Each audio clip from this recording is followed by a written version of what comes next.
Good evening प्यारे विद्यार्थियों, आप सभी का स्वागत है अपने YouTube चैनल आरके इंग्लिश गुरु में। आप सभी कैसे हो? आई होप आप सभी अच्छे होंगे। हम ग्रामर के अंदर टेंस का टॉपिक पढ़ रहे हैं, उसके अंदर पास्ट टेंस पढ़ रहे हैं। पास्ट टेंस के अंदर एक प्रकार के सेंटेंस हैं वो हम बनाने सीख चुके हैं।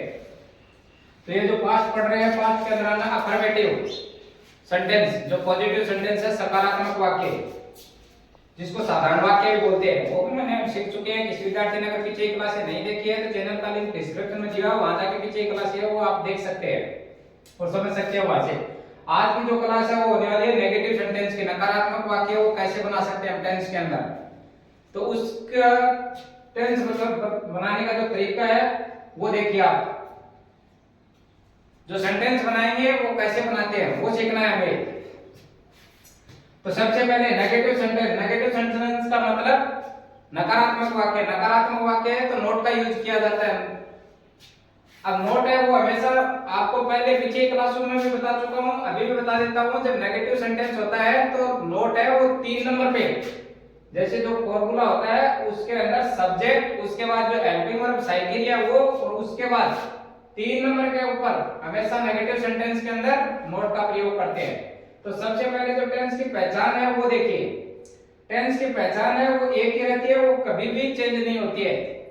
तो एक बार जो टेंस की पहचान है वो सीख लिया तो दूसरे जो सेंटेंस है वो अलग-अलग क्लासों में हम अलग-अलग बना रहे हैं। जैसे 5 प्रकार के सेंटेंस बनाते हैं तो पांचों की क्लास है वो हम टॉपिक वाइज अलग-अलग है वो करते हैं। जैसे अफर्मेटिव की बनाई थी पीछे की क्लास तो उसको अलग था। अब आज है वो नेगेटिव की बना रहे हैं। पर डे एक अपने चैनल के ऊपर है वो क्लास है वो टेंस की हम बना रहे हैं। तो कल की जो क्लास थी पीछे की वो अफर्मेटिव की थी, आज की जो क्लास है ये नेगेटिव सेंटेंस, नकारात्मक वाक्य जिसको बोलते हैं, नोट का सेंस जिसमें दिया हुआ होता है। अब पहचान देखिए, हिंदी वाक्य के अंत में हमें क्या दिया हुआ मिलेगा? था, थी, ते थे, या, ये दिए हुए मिलेंगे हिंदी वाक्य के अंत के अंदर। जो पास्ट का मतलब यह है बीत चुका, भूतकाल, उसके बारे में हमें सेंटेंस है वो दिया हुआ मिलेगा। अब इसके जो वाक्य बनाने के जो नियम है वो देखिए।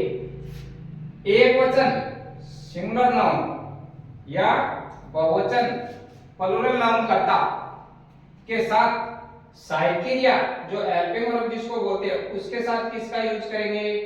डिड का। दोनों के साथ, चाहे सिंगुलर नाउन हो या प्लूरल नाउन हो, बहुवचन कर्ता, दोनों के साथ किसका यूज करेंगे? डिड का यूज करेंगे। पास्ट टेंस के अंदर नेगेटिव सेंटेंस बनाते हैं तो दोनों के साथ एक वचन कर्ता या बहुवचन कर्ता, सिंगुलर नाउन या प्लूरल नाउन के साथ किसका यूज करेंगे? डिड का यूज करेंगे। उसके बाद नियम नंबर 2 देखिए। जो साइकिल या हेल्पिंग वर्ब है उसके तुरंत बाद नोट लगाते हैं। तो ये मैं पहले बता चुका हूं कि जब नेगेटिव सेंटेंस होता है तो उसके अंदर नोट का यूज है वो 3 नंबर पे किया जाता है। तो सबसे पहले आएगा सब्जेक्ट, उसके बाद आएगी हेल्पिंग वर्ब और उसके बाद किसका यूज करेंगे? नोट का यूज करेंगे। तो ये 2 नंबर नियम है, इसको देखिए। हेल्पिंग वर्ब जो साइकिल है जिसको बोलते हैं उसके तुरंत बाद नोट लगाते हैं। 3 नंबर नियम है वो देखिए, वर्ब की फर्स्ट फॉर्म का यूज किया जाता है इस टेंस के अंदर। पास्ट टेंस के अंदर जो वर्ब की फॉर्म है वो किसका यूज करेंगे? फर्स्ट फॉर्म का यूज करेंगे। अब ये हो गए वाक्य बनाने के नियम। अब इसको हमें सेंटेंस की सहायता से इसको समझेंगे। अभी देखिए इसका जो पास्ट टेंस है उसके अंदर जो नेगेटिव सेंटेंस बनाते हैं उसका जो फॉर्मूला है वो क्या रहेगा? सबसे पहले सब्जेक्ट, उसके बाद इसमें जो हेल्पिंग वर्ब है सिंगुलर नाउन और प्लूरल नाउन, तो दोनों के साथ किसका यूज करते हैं? डिड का यूज करते हैं। नेगेटिव सेंटेंस है तो नोट का यूज करते हैं। वर्ब की फर्स्ट फॉर्म का यूज करते हैं। बाकी जो बचा है ऑब्जेक्ट, और सेंटेंस के अंदर फिर भी कुछ बचा है तो अदर वर्ड आता है, उसको लास्ट के अंदर उतार देते हैं। तो इसका जो बेसिक स्ट्रक्चर है सब्जेक्ट, उसके बाद डिड, देन उसके बाद नोट, उसके बाद मेन वर्ब है उसकी क्या करेंगे, फर्स्ट फॉर्म को यूज करेंगे। उसके बाद ऑब्जेक्ट, उसके बाद अगर सेंटेंस में कुछ बचा है तो अदर वर्ड के रूप में सेंटेंस में उतार देंगे। अब सबसे पहले एक नंबर सेंटेंस है उसको देखिए, राम विद्यालय नहीं गया। सबसे पहले तो टेंस की पहचान, नहीं गया, आ का सेंस इसमें आ रहा है, नहीं है इसका मतलब नेगेटिव सेंटेंस। तो इसको फॉर्मूला उसकी सहायता से बनाएंगे। सबसे पहले क्या लिखा है, सब्जेक्ट। सब्जेक्ट का मतलब अंग्रेजी में कर्ता। कर्ता क्या है वाक्य के अंदर, राम, राम लिख दिया। उसके बाद क्या है, सिंगुलर हो या प्लूरल, एक वचन करता हो या बहुवचन करता हो, उसके साथ किसका यूज करेंगे, डिड का। उसके बाद क्या है, नोट। नेगेटिव सेंटेंस है तो 3 नंबर पे हमेशा नोट को यूज करेंगे। ये बात आप नोट करके रखना, नेगेटिव सेंटेंस जब बनाते हैं तो 3 नंबर के ऊपर नोट का यूज करेंगे। नोट उतार दिया। उसके बाद क्या है, वर्ब की फर्स्ट फॉर्म, नहीं गया। गया का क्या हो गया इंग्लिश में, जाना मतलब गो। ये फर्स्ट फॉर्म उतार दिया। जाने के लिए प्रीपोजिशन किसका यूज करते हैं, टू का। कहां लेंगे, विद्यालय, तो विद्यालय का अंग्रेजी हो गया स्कूल। लास्ट में फुल स्टॉप। तो अपना हिंदी का सेंटेंस था राम विद्यालय नहीं गया, तो अंग्रेजी में इसको ट्रांसलेट किया फॉर्मूले की सहायता से, तो Ram did not go to school. तो ये अपना सेंटेंस है वो बन गया पास्ट टेंस का नेगेटिव सेंटेंस। अभी 2 नंबर देखिए, वह कल हॉकी नहीं खेला। सबसे पहले टेंस का पहचान, उसके बाद नेगेटिव सेंटेंस है, नहीं का सेंस दे रहा है। तो सबसे पहले स्ट्रक्चर की सहायता से सबसे पहले कर्ता सब्जेक्ट, वह का अंग्रेजी हो गया ही। उसके बाद क्या है, डिड। डिड का यूज किया, चाहे सिंगुलर हो या प्लूरल, दोनों के साथ किसका यूज करेंगे, डिड का यूज करेंगे। उसके बाद क्या है, नेगेटिव सेंटेंस है तो नोट।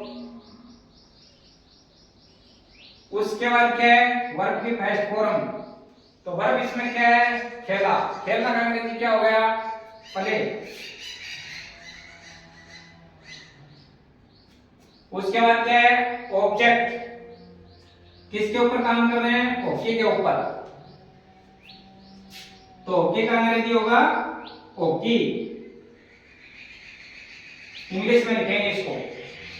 फिर बचा क्या है वर्ड के रूप में, कल। कल का अंग्रेजी क्या हो गया, यस्टरडे।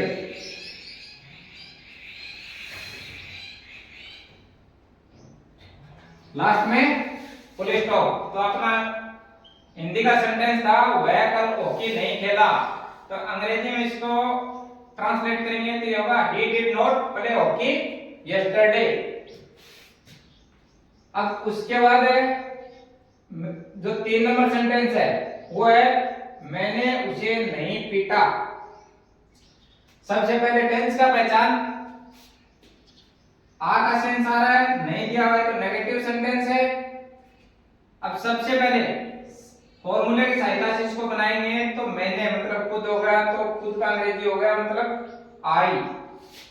आई मतलब मैं। उसके बाद क्या है, फॉर्मूले में डिड। इस टेंस के अंदर सिंगुलर हो या प्लूरल नाउन, दोनों के साथ किसका यूज करेंगे, डिड का यूज करेंगे। आई डिड नेगेटिव सेंटेंस है, नोट। उसके बाद है वर्ब की फर्स्ट फॉर्म, तो वर्ब इसमें क्या है, पीटा। पीटा का अंग्रेजी क्या होगा, बीट। उसके बाद क्या है, ऑब्जेक्ट। ऑब्जेक्ट के रूप में क्या है, उसे। उसे का अंग्रेजी क्या होगा, हिम। लास्ट में फुल स्टॉप। तो अपना हिंदी का सेंटेंस था मैंने उसे नहीं पीटा, उसको इंग्लिश में ट्रांसलेट करेंगे तो तो I did not beat him. जो लास्ट सेंटेंस है वो देखिए, पिताजी ऑफिस नहीं गए थे। सबसे पहले टेंस का पहचान नहीं दिया हुआ है तो नेगेटिव सेंटेंस। अब इसको फॉर्मूले की सहायता से बनाइए आप। सबसे पहले क्या है, सब्जेक्ट। सब्जेक्ट सेंटेंस के अंदर वाक्य में क्या है, पिताजी। पिताजी का अंग्रेजी क्या होगा, फादर। उसके बाद क्या है, डिड, ये उतार दिया। देन उसके बाद है नोट का यूज कर रहे हैं, नेगेटिव सेंटेंस है तो नॉट। उसके बाद क्या है, वर्ब की फर्स्ट फॉर्म, मैन वर्ब है उसकी फर्स्ट फॉर्म, नहीं गए। जाना का अंग्रेजी क्या हो गया, गो, फर्स्ट फॉर्म। जाना को बोलते हैं गो। और जाने के लिए किस प्रीपोजिशन का यूज करते हैं, टू का, टू प्रीपोजिशन। कहां नहीं गए, ऑफिस। ऑब्जेक्ट क्या है इसके अंदर, ऑफिस, तो ऑफिस। उसके बाद फुल स्टॉप। तो अपना हिंदी का सेंटेंस था पिताजी ऑफिस नहीं गए थे, तो इसका इंग्लिश में ट्रांसलेट करेंगे तो father did not go to office. तो ये हम पास्ट टेंस के नेगेटिव सेंटेंस है वो बनाने सीख चुके हैं। अब आप अपने पास से ज्यादा आप प्रैक्टिस करते रहिए और साथ में है वो नोट्स है वो बनाते रहिए। क्लास अगर अच्छी लगी हो तो लाइक करें, ज्यादा से ज्यादा शेयर करें, सब्सक्राइब करें और मिलते हैं बेहतरीन क्लास के साथ नेक्स्ट क्लास में। जय हिंद, जय भारत।